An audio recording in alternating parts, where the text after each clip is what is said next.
Welcome to the TalentGrow Show, where you can get actionable, results-oriented insight and advice on how to take your leadership, communication, and people skills to the next level and become the kind of leader people want to follow. And now, your host and leadership development strategist, Halelly Azulay. Hey there, welcome back, Talent Growers. I'm Halelly Azulay, your leadership development strategist here at TalentGrow, and I'm looking forward to sharing today's episode with you.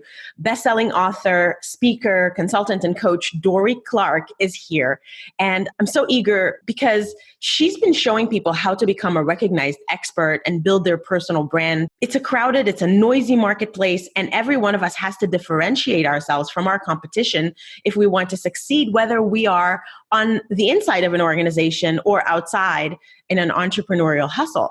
But Dorie has written a new book. It just came out last week. And in it, she shows us how we can build a great career and a lucrative one by trying to expand our reach and monetizing our expertise with multiple income streams and thriving at that. And I think this is a really interesting perspective for a lot of us who have been in one track. But she's interviewed 50 top entrepreneurs and has laid out a roadmap for how exactly regular professionals can use the same strategies to build a thriving and lucrative career in today's crowded marketplace, strategies and examples and stories on personal entrepreneurship and the so-called side hustle. She warns us against the common personal branding mistake, what she thinks is the easiest and most low-risk point of entry into side hustling, and she shares actionable tips that can make those early days of building your brand be much easier. So I hope that you enjoy this episode, and don't forget to subscribe and to share it with others. Here we go. Hey there, Talent Growers. Welcome back. This is Halelly Azulay. I am here with Dorie Clark, a marketing strategy consultant and professional speaker who teaches at Duke University's Fuqua School of Business. She is the author of Reinventing You and Standout, which are both some of my favorite books. I've used them with clients. They were named the #1 leadership book of 2015 by Inc. magazine, one of the top 10 business books of the year by Forbes, and a Washington Post bestseller. She consults and speaks for clients including Google, Microsoft, Yale University, and the World Bank. And today, I'm really excited to talk about her brand new book called Entrepreneurial You. Monetize your expertise, create multiple income streams, and thrive. Dorie, welcome to the Talent Grow Show. Thank you so much for having me. It is my pleasure, and I'm so glad you have agreed to spend some time with us here on the Talent Grow Show. So before we get into some of the nuggets of wisdom in your new book, I would love for people to learn a little more about your professional journey. Where did you start, and how did you get to where you are today? Well, thank you. I started with a lot of missteps and misfires along the way, which I think that probably a lot of your listeners can relate to. I originally thought I was going to be an academic, and after I got my master's degree, I applied for doctoral programs in literature, and I didn't get into any of the graduate programs that I tried to break into. So I had to go to my plan B, which was being a journalist, which was actually really wonderful. But about a year into starting my career, I got laid off, as journalists so often do these days. And then I went into politics. I had been a political journalist, so I became a spokesperson, first on a gubernatorial campaign and then on a presidential campaign. And both of my candidates lost. Oh, man. So I think that sometimes for all of us, it takes a little while to find your fit and find what you're doing. But for me, through all of those experiences, there was really a through line about how to communicate your message, how to make sure that what you're trying to say actually gets heard in an increasingly noisy, crowded marketplace. And so it's now been about 11 years since I started my own business doing marketing strategy consulting. And now I write and teach business school and speak and things like that. But what I've remained committed to is making sure that talented professionals are able to really get noticed and have their skills appreciated. Because I think so often we hear the loudest voices winning, and we hear about people who are sort of rising to the top because they're because they're sort of screaming and rattling the cages, and a lot of really talented people get left behind. And so I want to try to share strategies that talented folks can use to make sure that they're able to really be appreciated and that they can leverage their full talents at work. Yes, and I have used some of your writing in workshops about personal branding and career development, because that is part of my mission as well, helping people be successful in their career and maybe become seen more as a thought leader, because so many people are like a best kept secret. And it's a shame. I mean, the thing is, it's not like you're trying to hawk something that's not valuable, or you're trying to pull the cloth over people's eyes, which is, I think, a lot of times what people are afraid of, or what holds them back from marketing themselves and branding themselves. Whereas you're basically, the world is not receiving your gifts, and you're not receiving the full value of the return on that if you're quiet. That's exactly right. Yeah, it's really important, not just for you, not just for your career, although it's very important for those things. It's really important, honestly, for the world, because if the best ideas are not winning, if the voices that should be heard are not being heard, that is doing a disservice to everyone. Yeah, definitely. So I know that with your new book, and congratulations, I read it. I got an advance copy. It's launching, I think, October 3rd, right? That is correct. And I can't wait for people to read it and to share it with some folks in my network, because it's perfect. It's definitely perfect for people like me, who are entrepreneurs and who are seeking to find a voice and an audience that really meshes well with it. I would say some of the listeners, because my listeners are not necessarily entrepreneurs. Most of them are inside of organizations. Most of them are leading careers that are within a structure, an organization, a system. Might be like, well, I'm not an entrepreneur, so this book is not for me, and monetizing and all of this stuff is not for me. But I know that you recently said, and I totally agree with this, is that professionals can and should think about creating a new income stream on the side, because it can add benefits to them in a couple of different ways. So I'd love to talk about that some more. Why should professionals be thinking about this, what I sometimes call the side hustle? Such an important question.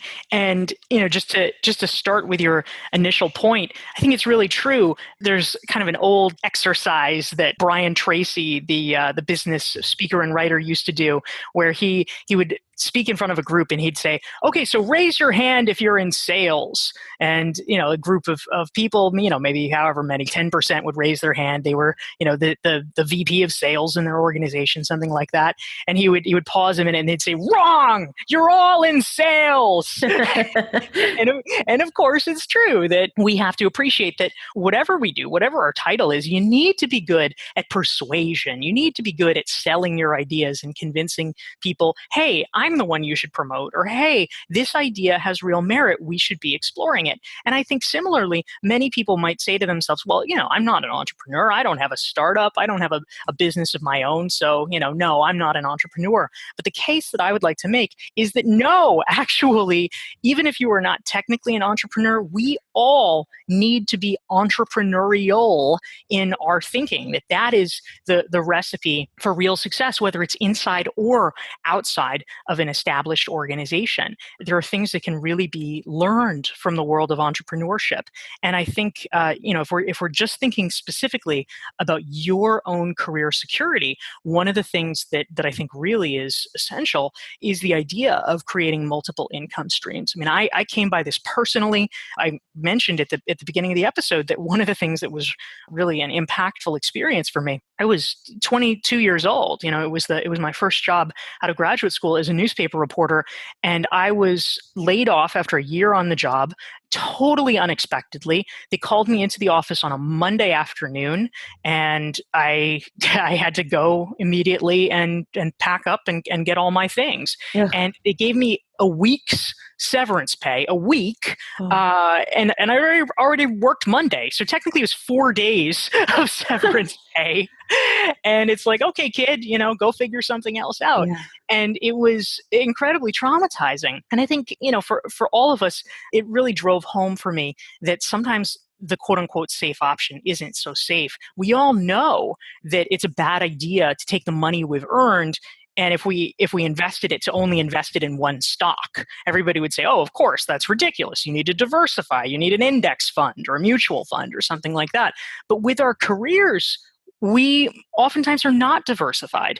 And so having some kind of side project that you're just, doing on your own time can be enormously valuable for you. Number one, as a source of outside income, which is a useful thing for any of us to have. But number two, because it can help you build skills that you can apply and bring back to your day job that can actually sometimes help you leapfrog forward above the competition. Absolutely. And I think that's something that a lot of people completely don't recognize. That there's ways that you build skills on the outside when you're doing something else that bring value back to your employer. Because I think that a lot of people are like, I'm scared and I'll hide it. And what if they find out? It's like, well, they're going to benefit from this, actually. That's exactly right. And one of the stories that I tell in the book, Entrepreneurial You, actually comes from a Harvard Business Review article that I wrote a couple of years ago. I had been consulting for this organization for the Mount Sinai Hospital in New York. And the whole time I was doing this consulting project, I kept hearing about this guy, Lenny, who was the head of communications. And, everybody was just sort of mentioning him like, oh, you got to meet Lenny. Lenny's really something. And the interesting thing about him, he had started his career at the hospital as a nurse. And he had somehow managed to work his way up to being the head of communications, which is not at all an intuitive career path. Right. And so finally, after a couple of months on this consulting project, I found myself in a meeting with him. And afterwards, I grabbed him and I said, Lenny, I've been hearing a lot about you. Can you tell me a little bit more about how you got to where you are? Like, what's your story? And it turns out, he told me, that he had decided as basically just an interest of his, a self-improvement project, like something he thought was cool, he decided to develop a couple of apps on the side. And, it was his hobby. He thought that social media and apps were pretty cool. He wanted to learn about it. So he developed these apps. He, put them up for sale in the iTunes store. And, it was just a little thing he was pursuing on the side. And so one day his boss calls him into his office, and Lenny, doesn't know what he wants to talk about. And so the boss says, Lenny, I hear you've developed some apps. And it's just, the world stops, right? He thinks, oh no. Oh no. Was there a policy that I didn't know about that I shouldn't have done this? Does he think that I was using company time or company resources? Like what is the problem? He felt sure he was going to get into trouble. Right. And the boss paused a beat and said, I think that's really interesting. Would you like to run social media for the hospital? Boom. And so Lenny moved into this new position, not at all because of his professional training. I mean, he was a nurse, but he had shown that he was capable of that. And when he did a good job running social media, eventually the position opened up and they gave him control of all the hospital communications. That's a great story. And what I think is really amazing, we live in such an amazing time where there are so many things that are possible now that are so much more accessible and so much easier to do than they had been before the world of the internet and social media and apps and all this. You can connect with influencers, you can connect with a purchasing audience, you can bypass the gatekeepers, you can publish without a publisher. There's so many ways in which people can do this now with almost no resources and almost no specialized knowledge. That's exactly right. It really is more possible than ever. Your book, I love it. It's got lots and lots and lots of examples and stories, and pretty much every single one that you mentioned, I was like, hey, I listened to that guy's podcast. Oh, hey, I know that person. So I loved it. But you talk about monetizing through becoming a coach or a consultant, building a speaking business, or podcasting, hello, or blogging or vlogging, hello, I do that, or putting on mastermind groups, or putting on live events, or creating an online course, or creating a digital following with an email. And I have to say, even as someone who tries to do all this stuff, and I geek out on this stuff, I get overwhelmed reading about all of these different methods. But I'm pretty sure that lots of the people that are listening that maybe didn't even think about this at all, when they look at this and say, okay, Dorie, I hear you. I think this is a good idea. Where should I start? They might feel really overwhelmed. So I'd love to break it down a little bit for the uninitiated side hustler what are some ways in which we can make this a little more chewable for them? Or what are some baby steps that you think are a good place to start? I really want to emphasize that this is very possible for almost anybody. I mean, literally just a couple of days ago, I got an email from a gentleman that I've worked with. He's a vice president of human resources at a very prominent organization. And I had gotten to know him and even done some work for him.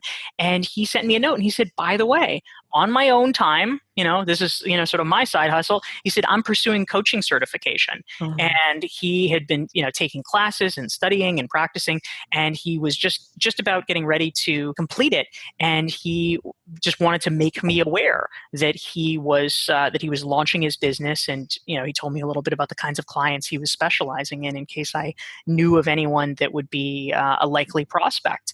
But, I think for a lot of talented professionals over the years, they have built up a deep well of expertise, and they might not think of it this way, but it is the kind of thing that people oftentimes they want that knowledge. They would be willing to pay for that knowledge. So I think that it's very doable. But I think that one of the best starting points is to really just think about what the people around you are asking for. If you sit down and think about it, if people come to you sometimes, and I'm sure we all have examples of this, where they say, "Hey, I'd really like some advice. I'd like to pick your brain. I want to hear about blah blah blah." What is the thing that they want to hear about? It could be different for all of us. It could be a hobby that you pursue really seriously. It could be some aspect of your professional life. But that often is the place. That's basically the market telling you what they find valuable in your skill set. And so just as one example, somebody that I profile in Entrepreneurial You, there's a guy named Scott Oldford, and he's mostly an online entrepreneur, and had dabbled with a lot of different business models and things like that. But there was a guy that came to him once, and the guy was actually the son of one of Scott's clients. He was a young guy in his early 20s, and he said, "Scott, you seem really knowledgeable. Would you just teach me everything you know about online marketing and online consulting?" And Scott was a little bit dubious about this. He had never done anything like that. He hadn't even gone to college. And he was like, "Really? I don't think I could do this like coaching process with you. That seems a little, just not something that I'm comfortable with or familiar with." But the young man was really persistent, was like, no, I want to learn from you. And so he actually floated a suggestion. He said, well, what if it wasn't just me? What if we found a way to really make it worth your while? He said, I bet a lot of other people would be interested in this too. Maybe you could offer some kind of a course or a program. And so Scott was still pretty dubious. He wasn't sure that other people would be interested in this at all. But he said, well, we can test it. And so he sent out an email to his list and just said, hey, I'm thinking about doing this thing. I'm thinking about offering this online program to just teach people everything that I know about online marketing. Would you be interested? And he named a good price. It was going to be $1,200. He said, if you're interested, here's a link where you can sign up and raise your hand for it. We'll see if there's enough interest to do it. Boom! Within a few days, it was sold out. He had his answer. Wow. And it all started from one person saying, this is what I want to learn from you, and just asking and seeing if other people agree. I think sometimes we get hung up on thinking, I have to devise this perfect product or this perfect service. And of course, if we're trying to guess what people want, oftentimes we're going to guess wrong, because even multi-billion-dollar companies often guess wrong. But if you listen to the market, if you listen to what people are asking you for, you already have a pretty good sense of what they value.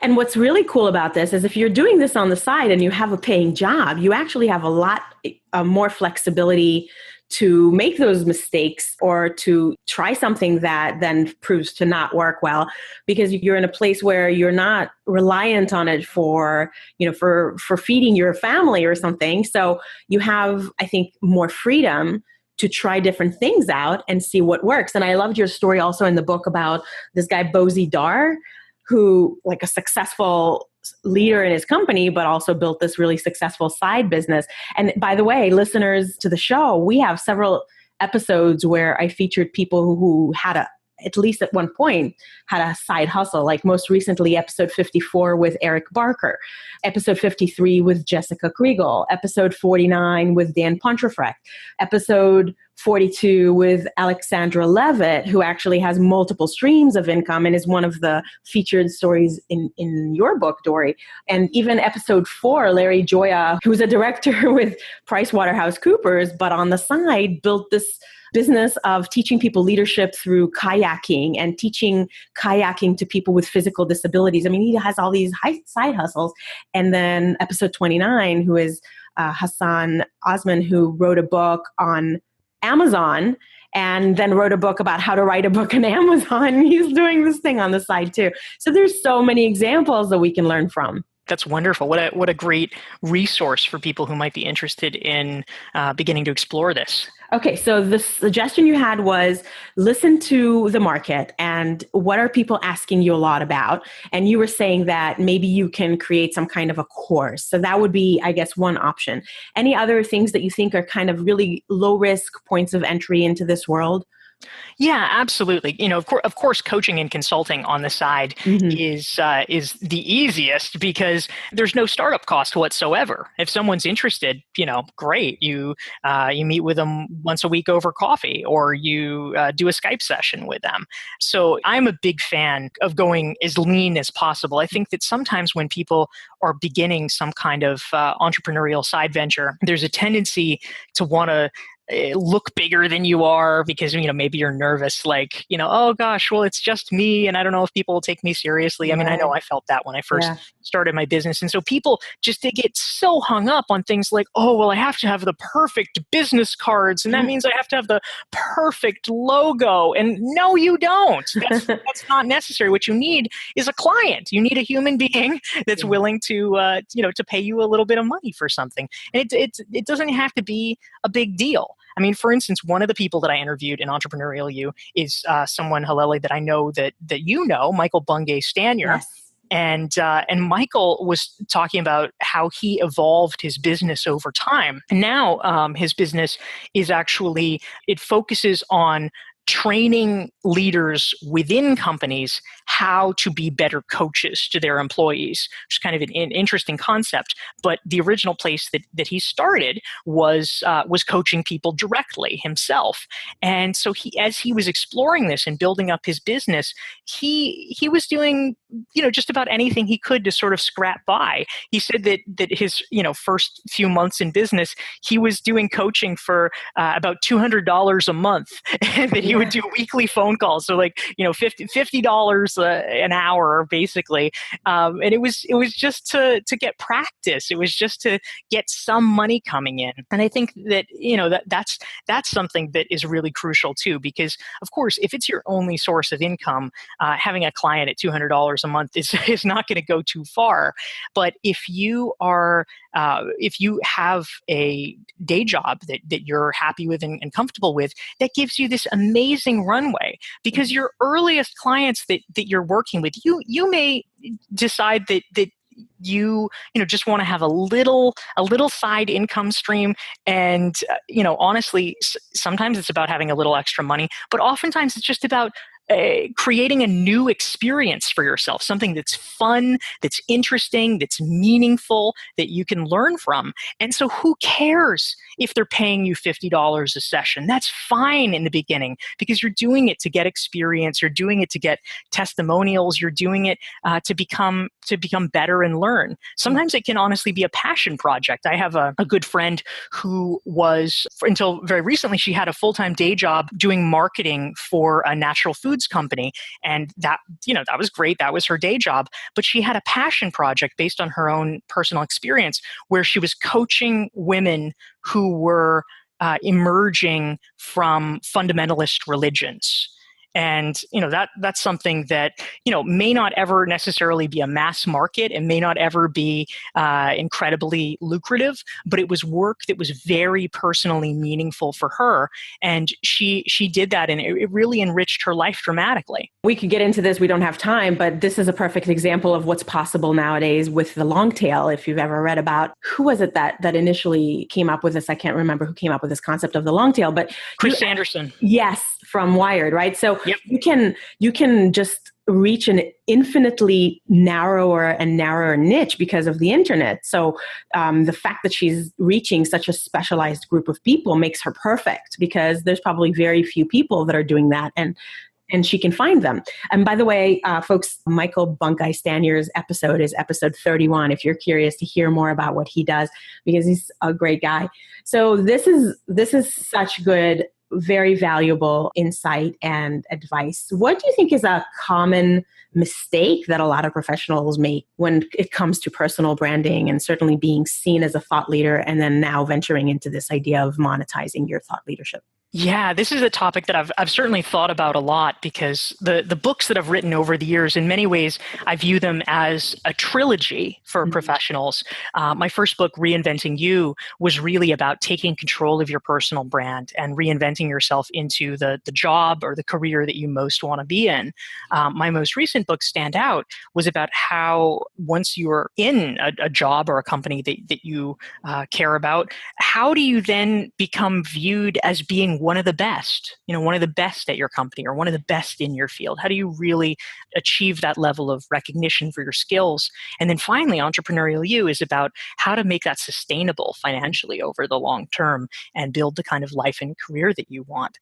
And so I would say, when it comes to personal branding, one of the mistakes that is most common that people make is just assuming that other people will pick up on what you are good at and what you are trying to do. In our culture, there is a strong strain, even though I think most people understand conceptually, oh, personal branding, that's important. Yeah, I should be doing that.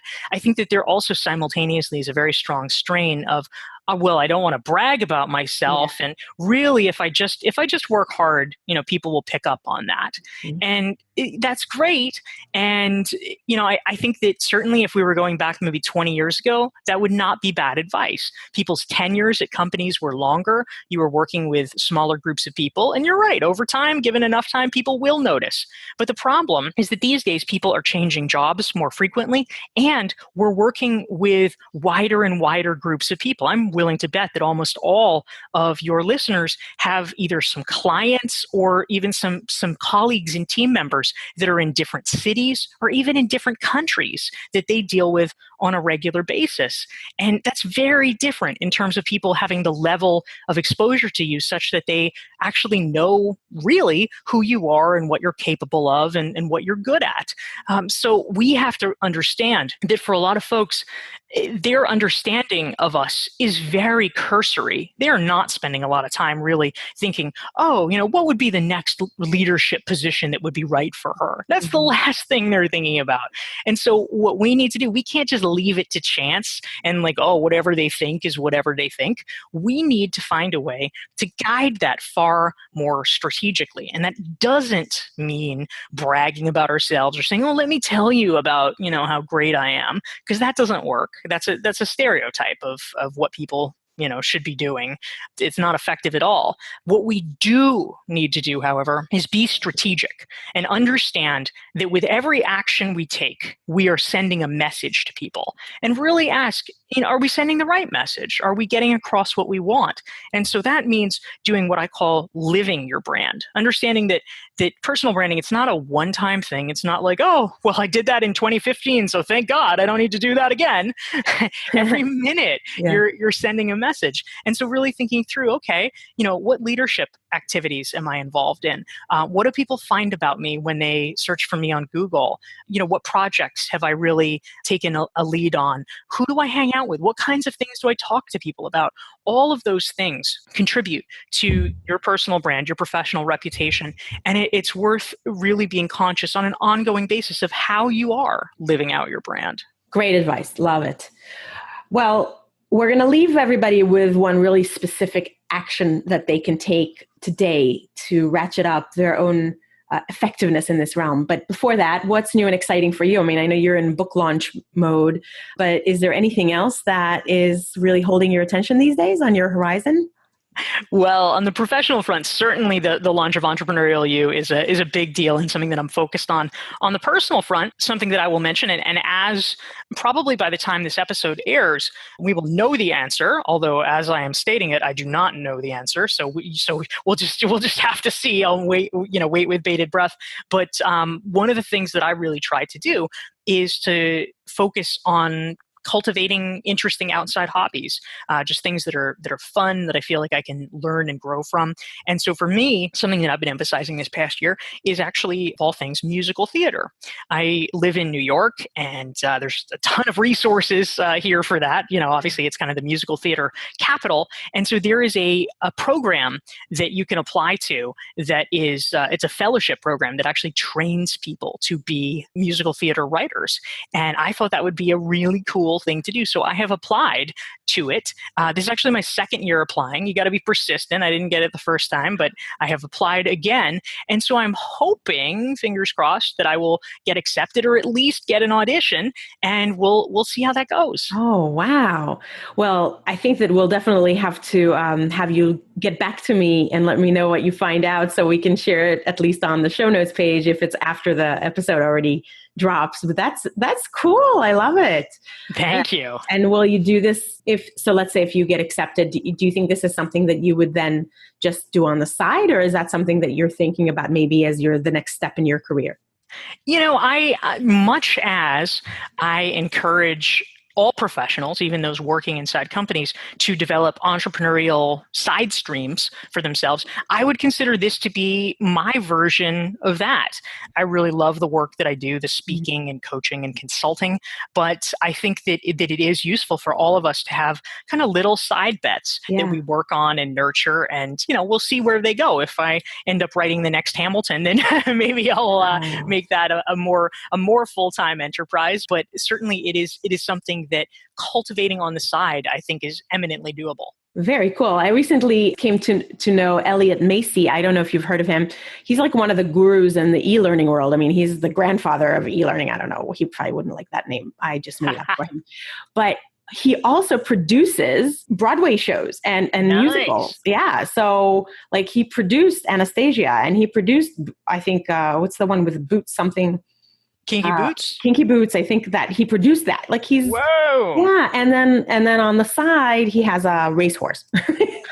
Wow. Yeah. So there's so many examples of it. So, and I want folks to notice, because I've heard you give several examples of this, Dorie, is that one of your strengths and an example that everyone can take from you, aside from what you've been explicitly teaching, is that you had many examples of where you got rejected and you didn't let that hold you back. You didn't let that cause you to not try anymore. So I love that about your story, that you just, someone told you no, you kept going, or you changed directions and you went forward, or you applied again. So thank you for that example. That's important. Yes. Thank you so much.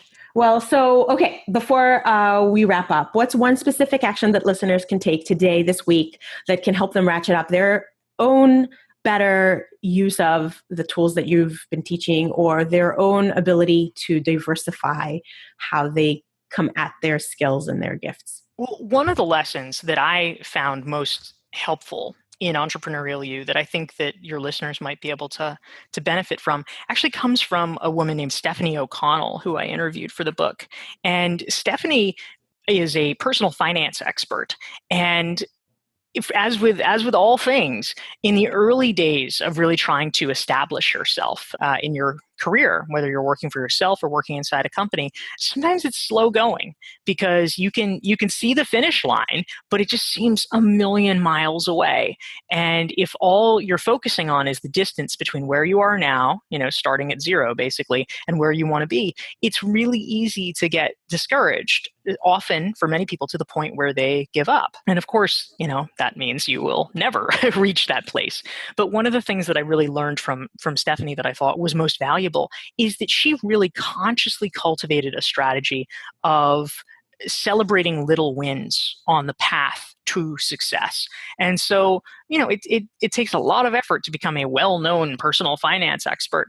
But for her, the way she was able to keep herself motivated was to really chart and track the ways that she was making progress. So for instance, she started out blogging for free, like just about everybody does. But over time, people would actually start to come to her and say, hey, will you blog for us? I'll pay you $25. Now, getting paid $25 is not, it's not earth-shattering. It's not going to change your life. But for her, she realized, what? That's a milestone. Someone thinks my work is worth paying for.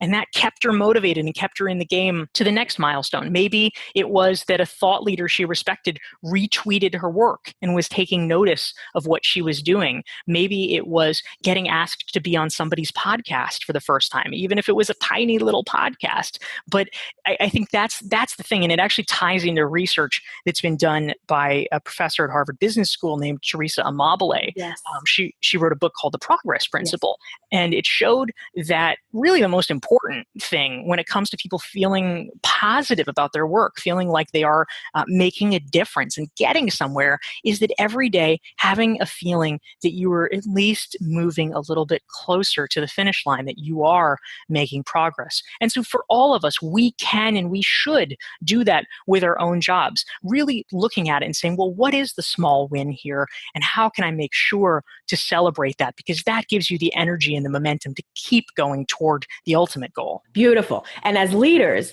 this is something we can do for others as well. So we have like a double win here because we can do it for ourselves and then we can help point out the small wins for our team members. Dorie, thank you. How can people stay in touch with you, learn more about you, and learn more from you? Well, thank you. One of the best ways that I'll suggest for folks is to go to my website, DorieClark.com. It's DorieClark.com. I have more than 400 free articles available there that I've written for places like Forbes and the Harvard Business Review. And I actually have a special free workbook that folks can download if they're interested. It's called the Entrepreneurial You Self-Assessment Workbook. And it's 88 questions that actually walk you step by step through how you can become more entrepreneurial in your own life and begin to think about multiple income streams and ways that you can move toward applying these principles to become even more successful in your day job as well. And folks can get that for free at DorieClark.com/entrepreneur. Great. Oh, that sounds like a great resource. So I definitely think that people should go and grab a copy of that.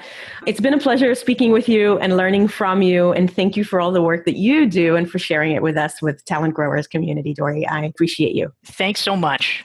I really hope you enjoyed this episode, Talent Growers. And guess what? I got in touch with Dorie to ask her how it went with that fellowship program, and she got in. So I'm so excited for her. She said she's going to put it on hold for a year because she's super in the throes of book launch mode. And that's a very big task. So she's going to hold off for a year, but she's so excited she got in, and I wanted to make sure I let you know. So the book came out last week, and this episode just went out 1 week after if you're getting it when it launched. So I hope that you go and grab a copy. The link to her new book, Entrepreneurial You, and all the other resources we mentioned during the show are on the show notes page over on my website. It's talentgrow.com/podcast/episode63. While you're there, make sure to sign up for my free 10 Mistakes That Leaders Make tool. And that way you'll be able to stay in touch with me via my short, fun, actionable weekly newsletter. I hope you go and do that. We're super proud that the Talent Grow Show podcast has been selected to be part of the C-Suite Radio network of high-quality business podcasts. So check it out over there at c-suiteradio.com and get lots of useful leadership advice and insights. Take a couple of minutes and go over to iTunes and help us get noticed, get found by leaving us a review. It's really easy to do. It doesn't take a long time, but it makes such a big difference for the ability to reach more people with the work that I'm doing. So I'm super grateful to you if you take a moment and do that. And that's it for this episode. I'm Halelly Azulay, your leadership development strategist here at Talent Grow. And I thank you for listening. I appreciate you so much. And until the next time, make today great.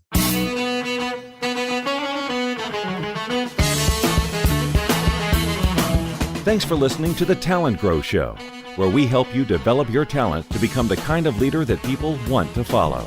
For more information, visit talentgrow.com.